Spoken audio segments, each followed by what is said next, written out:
Hello and welcome to The Purposeful Banker, the leading commercial banking podcast brought to you by Q2, where we discuss the big topics on the minds of today's best bankers. I'm Dallas Wells. Welcome to the show. Today, we're bringing you an episode that we are really excited about. This year, Q2 is celebrating a big milestone and turning a whopping 20 years old. 20 years in tech is quite a ride, so we thought it would be interesting to talk a little bit about the founding story, some of the trends that we've seen come and go, and maybe some of the things that are just around the corner that we're already working on. And with those as our topics, there was no better guest than our very own Hank Seale. So back in 2004, Hank founded Q2 with a very specific mission in mind, which was to provide financial institutions the technology to help them better serve their communities. That started with the vision of creating a digital banking platform that delivers a complete range of financial services anytime, anywhere, on any device. 20 short years later, Q2 has gone from a scrappy startup to an industry standard, serving over 1,400 financial institutions and 1 in 10 digital banking users. So Hank, it's been a long and winding road, and thank you so much for taking some time to join us today. Thank you, Dallas. It's so nice to join you. All right, so let's jump right into it. So as I said, 20 years, but Q2 wasn't your first stop in doing technology for the banking industry. So maybe tell us a little bit about kind of how you started and how you got the passion for where these two things intersect between banking and technology. That's the windy road right there. Yeah. I actually grew up on a ranch and doing all ranching stuff and was supposed to take over that ranch. As part of that journey, I went to Texas Tech, got an ag eco degree, just barely, and then went to work at a bank. Our family, because we raised cattle, relied heavily on our relationship with banks to be able to finance acquiring those cattle, and then we'd feed them out and sell them. They wanted me to go work at a bank to learn how to talk banker and to understand bankers better. After Texas Tech, I went to work at a bank called Bank of the Hills in Austin, Texas. It's actually right next door to where the Q2 campus ended up. It was the Lyndon Johnson family bank. And so growing up, I had been taught that your relationship with your bankers was very important. Mm-hmm. Then I come to work at a community bank that is very involved in the community, and it was just all that more important. I started JCs and Kiwanis and Rotary Club, and right. Attending those things. The bank would actually give you time off to go do that stuff. It was so important to them that you do it. Mm-hmm. And so during that process, it really gets driven home how important a community financial institution is to the community they serve. While I was at Bank of the Hills, this is in 1980, I started in 1985, around 1987, our family loses everything, including the ranch in the S&L crisis. Mm-hmm. So banking is the new career for me. I was lucky enough that I had worked in lots of different departments just trying to learn about banking. And when computers start coming onto the scene, the bank asked me to go completely refit the bank with all new technology, which gave me the opportunity to learn kind of a master's in technology at the dawn of technology in banking. Mm-hmm. And that served me really well because I was able to buy all that technology. I was involved in training all the bank employees on it, installing it, everything, learning what ancillary systems were, what the core system was, who played nicely with others, and all that kind of stuff. Then the bank goes out of business in 1990. So I'm the breadwinner for my family. I decided to start one of the first phone banking companies. We weren't the first, but our kind of take on it was that early time, everybody used a 1-800 number and there was no zero in the menu because it was only the very biggest banks that were doing it. Yeah. And without going into a whole lot of detail, that's just not the way they did it. And so we decided to use a local phone number and we put zero in the menu so that customers or members could get to a human. Okay. That turned into be a big differentiator and it was very successful. Along that way, again, without getting into too much detail, decided that the person I was in business with at that time was not the right guy to be in business with, mm-hmm. and decided the voice response had gone from balancing the last 5 checks to this huge tree of information. So you could hardly, it was hard to picture where what you were looking for was in that tree of information. Right. So I thought it'd be easier if it was all on a computer screen and you could see all that information in one place. And that turns into internet banking. That was a company called QUp, also did very well. Had a lot of interest. There were a lot of interest from larger companies to acquire QUp. We were profitable. Most other companies were not. We weren't interested in selling. Then a company called S1 comes along, and I explained to them this new vision I have about how to transform the financial industry. And it's essentially a 2-pronged attack. One's a vertical piece with Q2. Another one is a horizontal piece with CBank. And they're very interested in that strategy. We merge. I later find out, ranching doesn't teach you a lot about business. I later find out you don't merge anything. You're either acquired or you acquire. And we were acquired. They execute once the internet bubble burst. This is about 99. The internet bubble burst, and they had no interest in executing this broader vision. They had only interest in sucking every dime out of QUp that they could. So that's how you get Q2. We weren't starting a business and we were afraid we weren't going to be successful at the business. We were past that point. We were very confident we could build a successful business.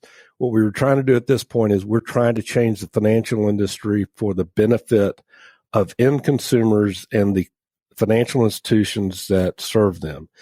And it's always been a huge fear of mine that we would end up with very few financial institutions. We called it euphemistically 4, 2 on the East Coast, 2 on the West Coast, and flyover country is just not served very well in that scenario.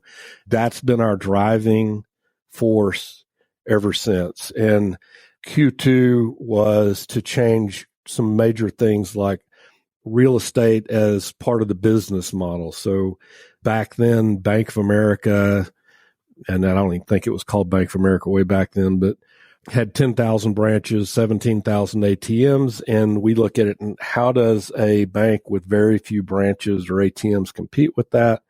And the answer is you eliminate real estate as a necessary component of the equation. So we had this initial idea of taking the internet banking system, which really was an expansion of just voice response. It was balancing, paying bills and that kind of thing. And we expanded that and kept expanding that to the point where the goal was to make it where you didn't have to go into a branch. Back 20, 25 years ago, that was considered heresy, that banking is a business built on personal relationships, and forever on ever, people will want to go into the branch and have a cup of coffee and meet with their banker, and that's when they will conduct their business. And we said, okay, that's fine, but let's make it where you don't have to do that. And I'm not going to say that Q2 did that on its own, but we saw that coming early on, and we built, I think, the best solution for that, even amongst the big banks. Another thing was that, and this was very much transformational, was we were looking for ways to open up data so that Bank of America can control their vendors. They can jerk their chain and they get access to whatever they want access for. These smaller financial institutions don't always have the ability to call their core and say, we want X, Y, and Z and get it right away. So how do you open up that data?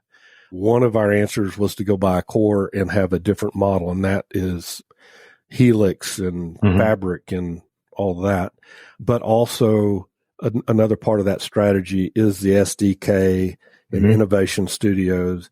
And all of that is opening up data so the banks and credit unions have access to it, and understanding that once that data is available, people will find ways to use it. And so that third piece of the equation for Q2 was we want to develop ways for the financial institutions to deliver more value to their customer than is currently being delivered by delivering tools, software, whatever, And because they're delivering more value, they're going to generate more revenue. And this will be a completely new revenue source for them. So that's another way we change the business model of banking. Is I think what's going to happen is that ultimately this line of revenue will be equal to, or I'll say, has the potential to be greater than the lending revenue that a financial institution is able to generate with their customers.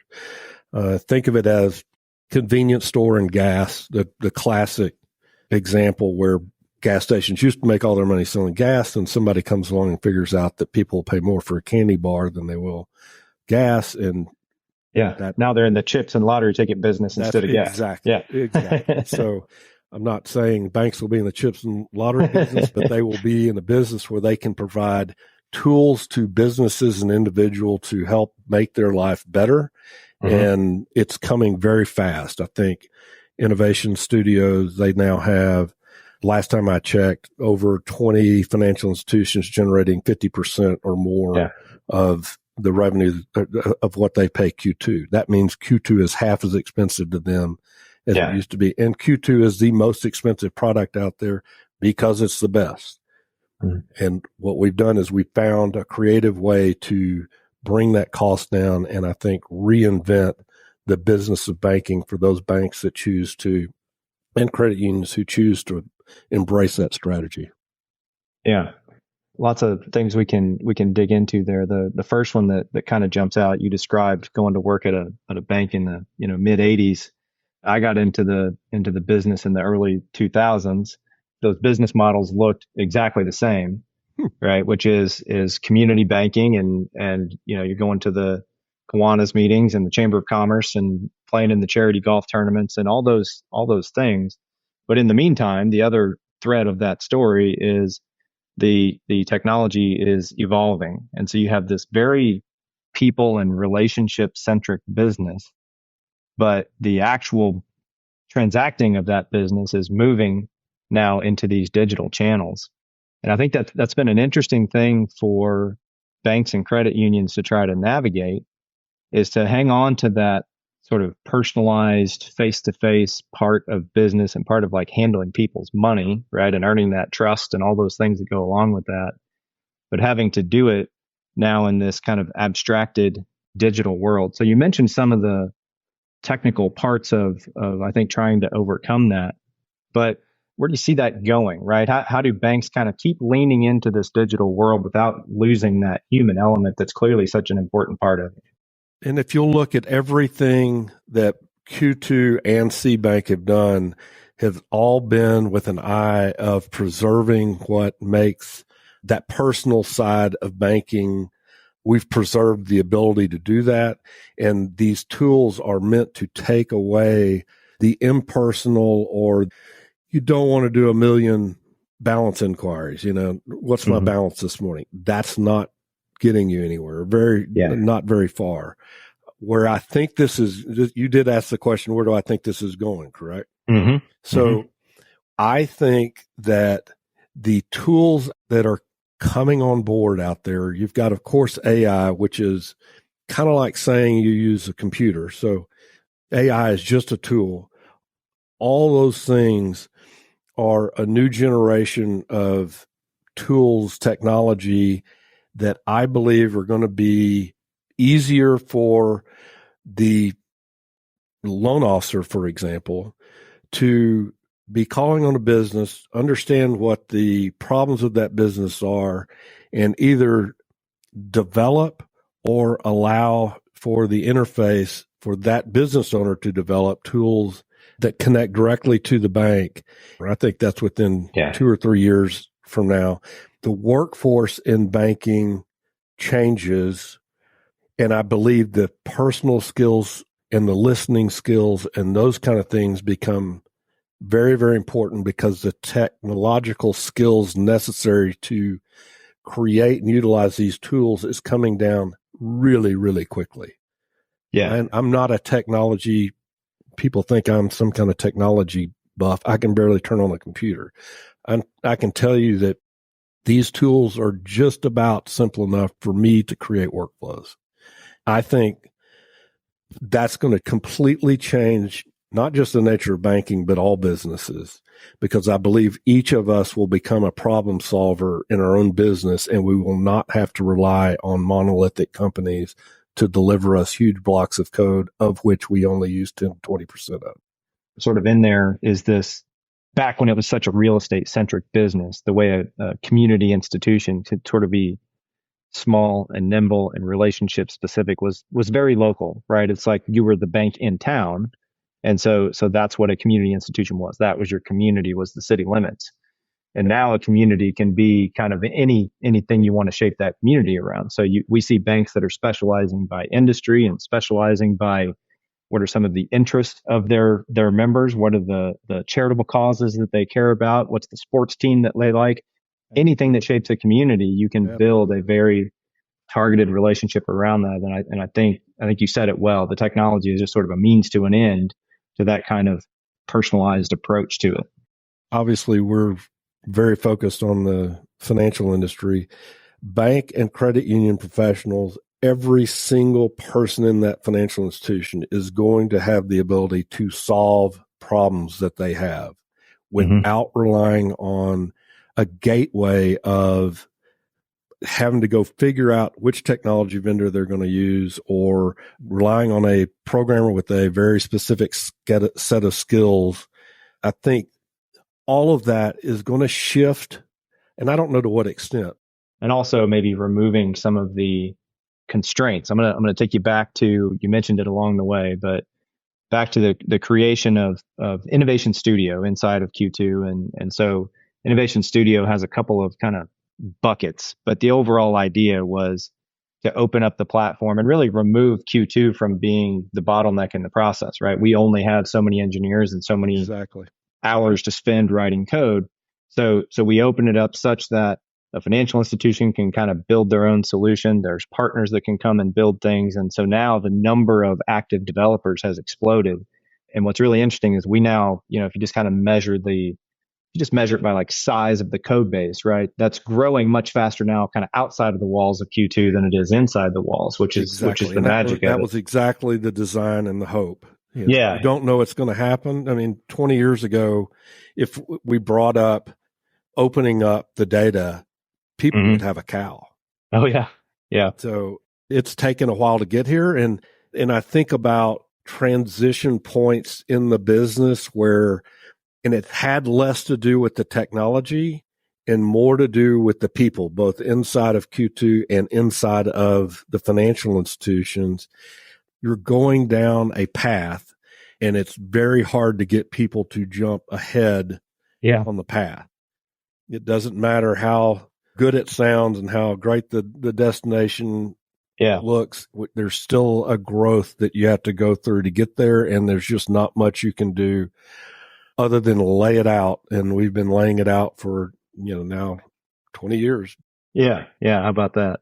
Well, I'll tell you anecdotally, maybe the way that you kind of see that coming to reality is in our early days at Precision Lender, it was a similar sort of idea of trying to make it open. And ours was a little different. We sat in the middle of this kind of complicated workflow and had no desire, right, to build the things on either side of it. We wanted to play our spot and play it well and be able to take things in and hand them off to other players. So we tried to build this really robust, clean, standardized API kind of on either side. And in the early days, when we would be asked, do you either do this or do you integrate with this very specific vendor? Our answer would be no, but we have this API. And the response used to be like, did you just tell me to go take a hike, right? Like you basically just said no thanks. And now a lot of times if we show up with a pre-built integration, they're like, can't you just give me the API? I've got a team of developers. We can build it exactly the way we want it. We can kind of shape this thing to be what it needs to be. But that change in the industry, in the grand scheme of things, happened pretty quickly. So far ahead of the curve. So far ahead of the curve with the tech that y'all had. The timing wasn't great for us. So y'all came along on our kind of radar earlier than we would have liked. But as far as my plan goes, but the tech you guys had, the people that y'all had, the culture that you had, it was like, we know this is going to be so important. Being able to price those relationships is such a integral part of the the standard bank business that's never going away. It needs to get better. So we know we have to have it. Yeah. We want it. Man, that was tough though. That was tough. I'm so glad that we were able to do that.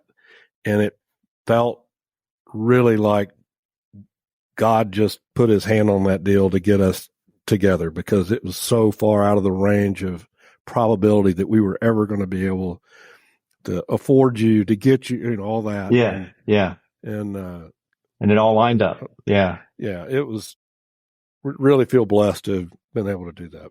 Yeah. Well, that was, maybe that's another part of the sort of the journey along the way we can talk about. That was, you all were in the midst of this kind of multi-year big push into commercial, right? So like all digital banking, it started very much in the consumer realm. Now y'all were doing commercial stuff from day one, but there was a big push into some of the more kind of complex, sophisticated stuff. Did that require a different approach, a different mindset? Was there a different end goal in mind? But maybe just talk about kind of that decision to invest as heavily as you did. I've got to give Matt Flake credit for that, because my plan did not contemplate that big of a push that high up into the commercial services. It just wasn't contemplated. Yeah. Matt is the one that said, this is something we really need to do. And if I remember correctly, we got Joe Cody in there early on. Mm-hmm. Joe Cody was a huge factor in that decision, but that was mainly those guys. It was, the way I think is not detailed like that. It's like you get the people that know the business in that specific part of the business, and they tell you what they need to do. I wasn't anticipating that big of a push. Yeah. But they were absolutely right. And it's a huge reason that we're as successful as we are. Yeah. And it's, what we've just seen so much of that really kind of labor intensive process, right? Of things like originating payroll, and it's all moved to the digital channel now. And you've got those things kind of more and more of those complex kinds of transactions now coming into the Q2 world. And so it feels like, though, a lot of those same concepts apply. We still don't want to be the bottleneck there. We still want to open it up, and it's a little bit of a different kind of partner ecosystem. But the fact that those rails already exist has been such a boon, right, to the financial institutions to be able to kind of go pick best of breed providers and ERP integrations and all those sorts of things, and to be able to plug them in on the same platform base. Absolutely. I think Q2 is going to be a super important platform for our customers for a long time to come. The 20-year vision was to build out and prove out the strategies, build out the framework. The framework is built. There is virtually unlimited amount of stuff you can hang off that framework. Yeah. So, and that's a detail that frankly, I'm not the best one. Imagined the framework, and we got that built out. But one of the reasons that I didn't run for re-election in June as chairman was because it's far enough along that I can see, and I think a lot of people can see, that revenue idea has a lot of traction and is going to be successful. Once you have competitors copying you, some of the larger financial institutions copying you that build their own stuff, you've changed the industry. So we've changed the industry. We're there. Now it was time for me to go build out the other half of that vision, which was CBank. Let's talk about that a little bit, because as you said, you did not run for re-election of chairman, and so Matt stepped into that role. But you're also not exactly the type to sit in your rocking chair on the porch out at your ranch. So what are you up to these days? Yeah, so that's my wife. I'm not very happy about all that. But, yes, a separate podcast. Yeah, exactly. The vision was in two parts. Without a way to illustrate it, it's essentially Q2 is this vertical play that takes care of real estate business as a model, opening the data, creating new revenue. On the CBank side, it's about scale, regulatory, and visibility of opportunities, things like that. So it's a horizontal play. Okay. And again, back 20 years, if I had told you weren't going to have to go to a branch, we were going to open up data, and we were going to create a revenue source that's as big as lending in financial institutions, you would have said we were crazy. We also got told we were crazy when we said we're going to go try to build a entity that has a scale, synthetic scale equal to or greater than the largest financial institution. We're going to try to eliminate regulatory as being a burden on the community financial institutions. And we're going to try to build this ability to, we call it visibility of opportunities. Think of it as the ability to dial in if you wanted additional loans, if you wanted additional deposits, if you wanted additional capital, you could dial in those numbers and play with this, and also actually go get loans from other places and deposits from other places, et cetera. So that's the big vision.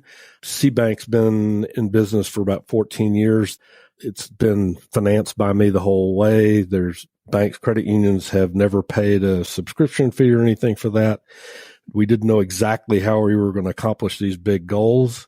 And then AI comes along, and we were able to take hundreds of thousands of communication. Well, I'll start with CBank has 8,600 financial institutions on it, 70,000 bankers. And if you add up all those financial institutions, $20 to $21 trillion in total assets. Bank of America is sitting at whatever it is, $3.5–4 trillion. So that synthetic scale we were able to build. It's not interesting, though, until you can do something with it. AI comes along. We were able to take all those conversations, all those documents, all those webinars and videos and all that stuff and train an LLM to the point where, think of it as a super banker. You can ask it any banking question you want, and it'll come back and it'll answer that question.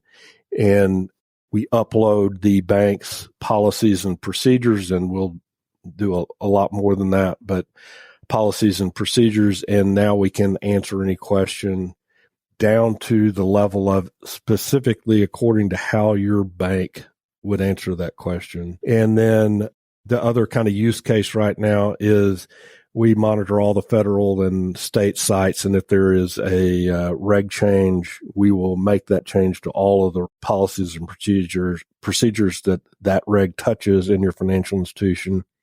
And we'll take 5 weeks worth of work and turn it into about 30 seconds. So we think there's a huge value proposition just there. And of course, we have a long-term vision on how to build a platform that allows the financial institution to use the power of AI in almost anything they want to. So it's another transformational piece of technology that we believe will have as much impact as the computer and mobile phone did in the 80s and 90s. So and once again, kind of level the playing field, right? And absolutely, this in CBank's case, it's going to be eliminating a lot of expense. So it's a lot of expense elimination, and then the visibility of opportunities is a way for financial institutions, either credit unions or banks, to fine tune and perhaps create diversity where they had a hard time before, maybe because they've been traditionally a real estate bank in Fort Worth, and now they would like to get some real estate outside of that trade area, just kind of balance things or whatever.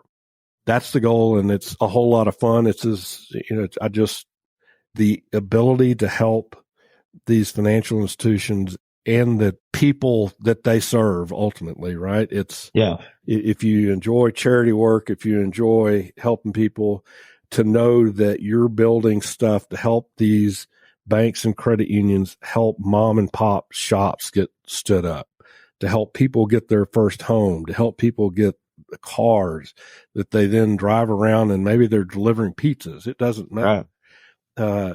It just helps people better their own lives. It helps the whole U.S. economy. I mean, we're 30,000 little economies that make the U.S. economy so strong. And that's what these guys are doing. And that's why 4 financial institutions just won't work well.